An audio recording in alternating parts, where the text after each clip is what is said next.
if you have used the telescope and then refer to a star atlas, you will discover how useless they are. I'm saying that because nothing looks like what you see in the view of your telescope. Practically useless. So what you need is actually something that shows all the stars, all the ones that you can see in the field of view of your telescope. And for that you need a photographic star atlas, the real thing in front of you to show you at a good scale. So that's what I've done. I've got a photographic star atlas. Let's just open and see. Okay, this is the photographic star atlas. I'm opening it. Let's see.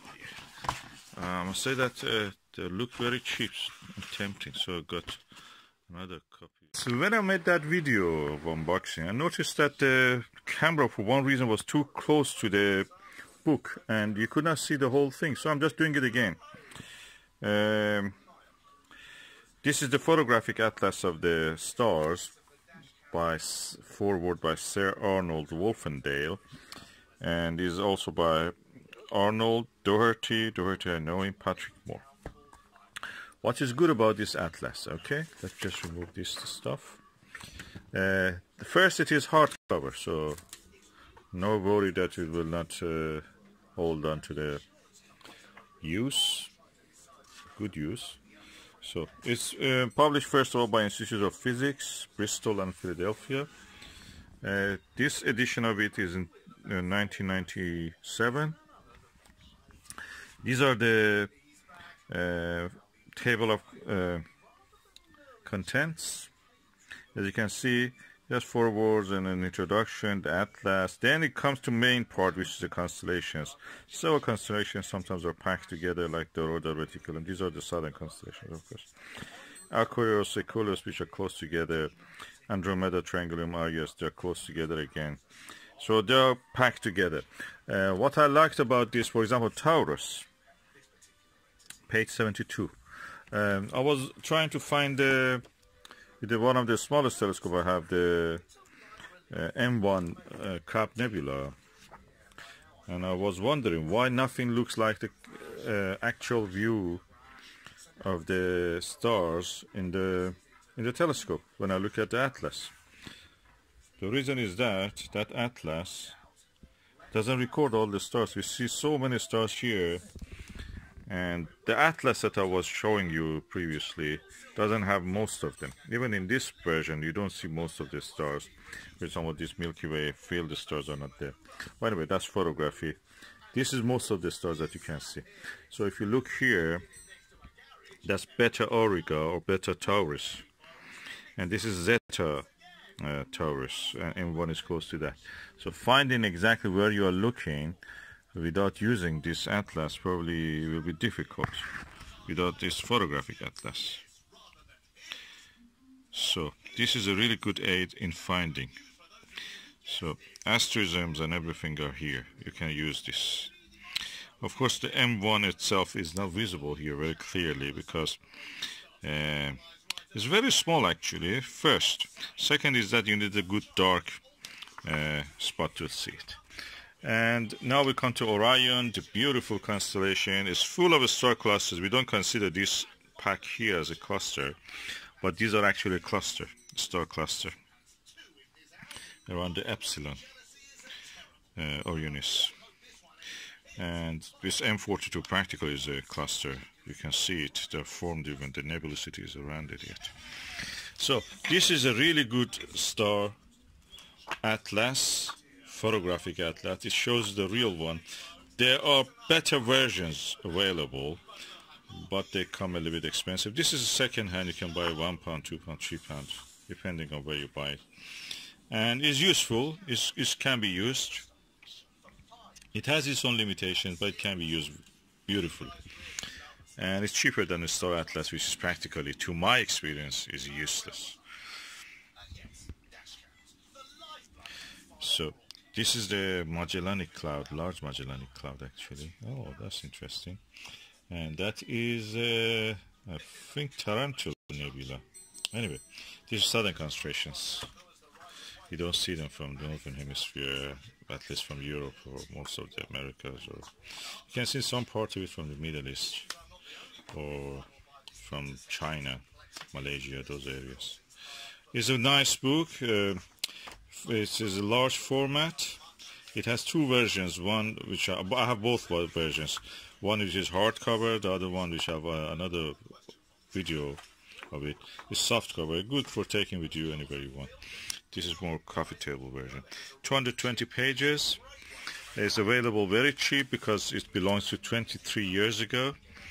And since then we have those German books, Astrophotographische Atlas of the Mond, or Mond? No, something like that, Cosmos.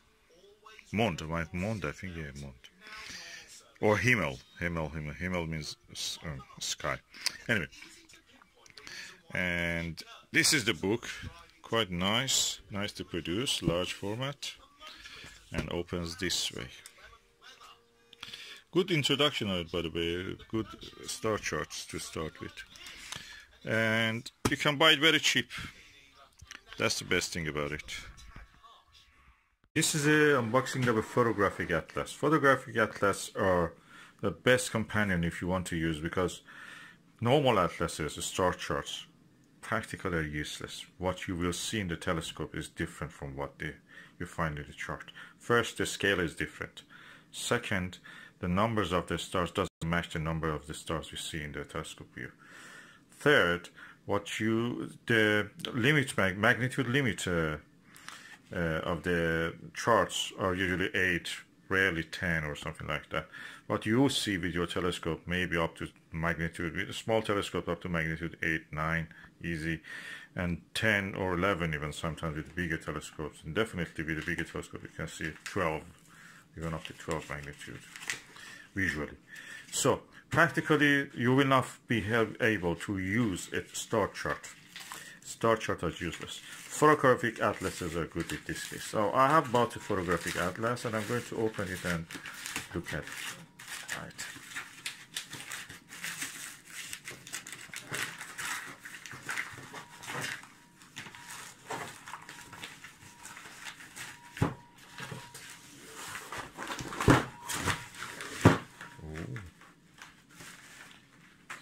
Library.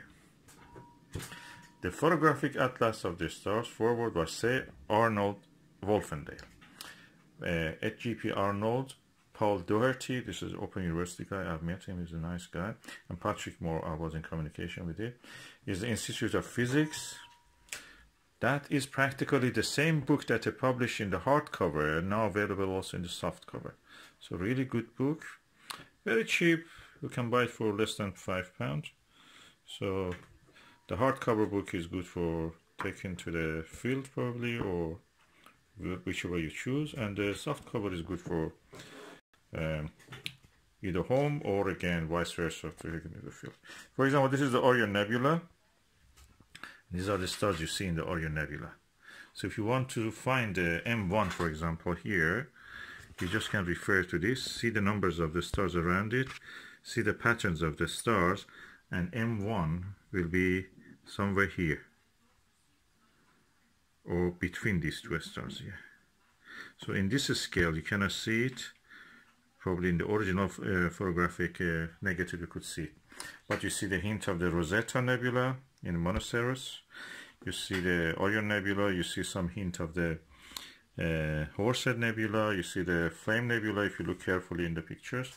And the charts are here. You can see these charts are closest you can see in this one, but actual numbers of the stars in this are more numerous. So you can see the colors of the nebula here, you just see a circle. And the colors of the stars again are visible. So this in general are more use than the other ones. So good one. And this book is in the, how many pages? 220 pages. Good price, good value for the book.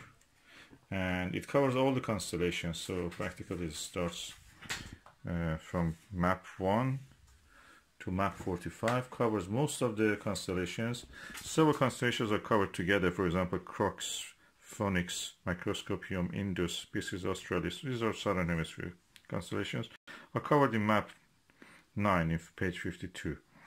And Dorado, Reticulum, Tucana, Octans, Mensa, Hydrus. Probably in a way you can say this is a northern hemisphere center, but there are good information here which you can use. And the maps also have a coverage.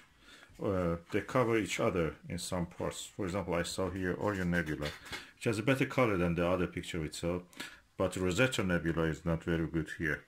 But you can see there are some minor, Canis Minor and Canis Major, Monoceros, Gemini, part of the Hydra, Popis, and that's a sculpture, Lepus, that's a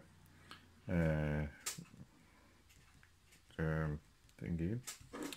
You know, I have several names in my name, different languages. Anyway, Lepus is the rabbit or hare. And you can see the blob here. What is that blob? That's M48. The blue blob. And the other blue blobs with some star clusters. You can see this M47, M46. So when you look at the sky and you see this, you know what it is. So M42 also is here, and all the other nebulas around here. This is a Betelgeuse, of course, or Betelgeuse. And the next star, which is not here, Bellatrix, also is that corner.